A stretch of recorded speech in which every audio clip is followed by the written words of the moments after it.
കഥ നല്ലതായിട്ട് എടുത്തിട്ടുണ്ട്. ആസിഫിൽ അടിപൊളിയായിട്ടുണ്ട് കേട്ടോ. നല്ലൊരു ചെറിയൊരു കഥ, ഒരു ഗൾഫ് ബേസിലൊരു കഥ നടക്കുന്നത്. നടൻ പഴയ താര സമീന്ദർ പോലെ അതിൻ്റെ ഒരു മോഡലാണ്. കുഴപ്പമില്ല, നല്ല പടം. ആസിഫ് നന്നായിട്ട് ചെയ്തിട്ടുണ്ട് കേട്ടോ. കുഴപ്പമില്ല, വൺ ടൈം വാച്ച് തന്നെ, കുഴപ്പമില്ല. പെർഫോമൻസ് ഒക്കെ ഭയങ്കര സിനിമയുടെ പ്രമേയമാണെങ്കിലും ഭയങ്കര രസമായിരുന്നു. വളരെ ടച്ചിങ് ആൻഡ് ഇമോഷണൽ ആയിട്ടുള്ള സിനിമയാണ്. ഈ രേഖാചിത്രത്തിന് ശേഷം ആസിഫ് അലിയുടെ ഒരു ഹിറ്റ് പടമായിരിക്കുമോ? ഹോപ്പ്ഫുള്ളി. എനിക്ക് ഭയങ്കര ഇഷ്ടമായി, പ്രേക്ഷകർക്കും അങ്ങനെ തന്നെ ഇഷ്ടമാവട്ടെ. പെർഫോമൻസ് ബേസ്ഡ് ആയിട്ടാണെങ്കിലും രേഖാചിത്രം പോലെ തന്നെ ആഫ്രിക്ക വളരെ ഗംഭീരമായിട്ട് കുറേ ഇമോഷൻ സീൻസ് ഒക്കെ ഉണ്ട്. നമുക്ക് ഭയങ്കര ഭംഗിയായിട്ട് പെർഫോം ചെയ്തിട്ടുണ്ട്. All the best. Asif Ali ആ ഒരു കോംബോ നൈസാണ്. കരയിച്ചോ കുറച്ച് കുഴപ്പമില്ല. അതെ, ഫാമിലിയായിട്ട് വന്ന് കണ്ട് എൻജോയ് ചെയ്യാം. ചെറിയൊരു സിനിമയാണ്, നൈസാണ്. നല്ലപോലെ വർക്ക് ചെയ്യുന്നു. ആസിഫിൻ്റെയും ചെറിയ കുട്ടി ദിവ്യപ്രഭ ദീപൊക്കെ എല്ലാവരും നല്ല മൂവി. രേഖാചിത്രം പോലത്തെ മൂവിയല്ല. രേഖാചിത്രം കുറച്ചുകൂടി ക്രൈം ത്രില്ലറാണല്ലോ. അങ്ങനത്തെ മൂവിയല്ല, കുറച്ചുകൂടി ഫീൽ ഗുഡ് മൂവിയാണ്.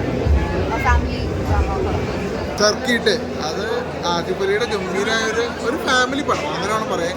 പിന്നെ ചെറുതായിട്ട് ലാഗും കാര്യങ്ങളൊക്കെ ഉണ്ട്. എന്നാലും പടം നമുക്ക് ഒരു തിയേറ്ററിൽ കാണാനുള്ള എല്ലാം സംഭവമുണ്ട്. കാരണം പെർഫോമൻസ് വെച്ച് നോക്കുമ്പോൾ ആസിഫ് അലി ആയാലും ദീപക് പർബോൾ ആയാലും പിന്നെ ഇതിൽ നായികമാരെ പേര് കൃത്യമായിട്ട് അറിഞ്ഞുള്ള എല്ലാവരും ഗംഭീരമായിട്ട് അഭിനയിച്ചിട്ടുണ്ട്.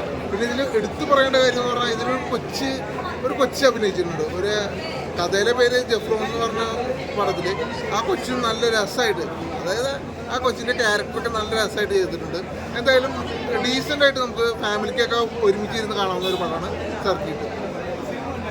അതിഗംഭീരമായിട്ട് വന്നിട്ടുണ്ട്. ഒന്നാമത് തന്നെ ഇപ്പോൾ ആസിഫ് അലി നമുക്കറിയാം, ആസിഫ് അലി ഈ ഇമോഷണൽ സാധനങ്ങൾ കണക്ട് ചെയ്യുന്നതിൽ ഭയങ്കര എക്സ്പേർട്ട് ആയിട്ടുള്ളൊരു ഇതാണ്. അതായത് ആസിഫ് അലി നമ്മൾ സ്ക്രീനിൽ അദ്ദേഹം ഇമോഷണൽ ആകുമ്പോൾ അല്ലെങ്കിൽ കരയുമ്പോൾ നമ്മൾ അതിന് കൂടെ ചേരുക എന്നുള്ള രീതിയിലുള്ള ഒരു അഭിനയമാണ് ആസിഫ് അലിയുടെ. അത് ഈ സിനിമയിൽ ഉടനീളമുണ്ട്.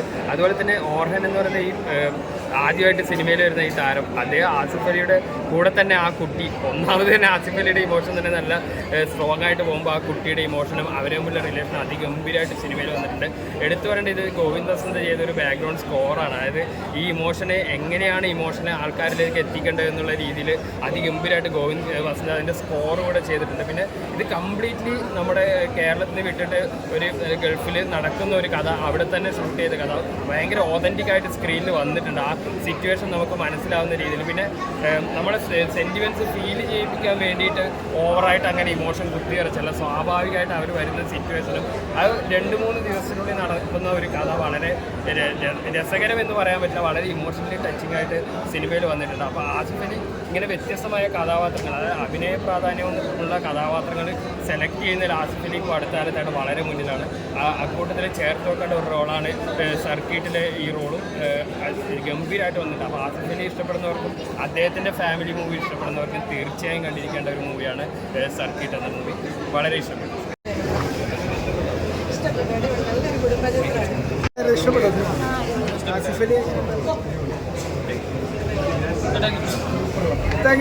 അടിപൊളിയായിരുന്നു. ആസിഫ് അലി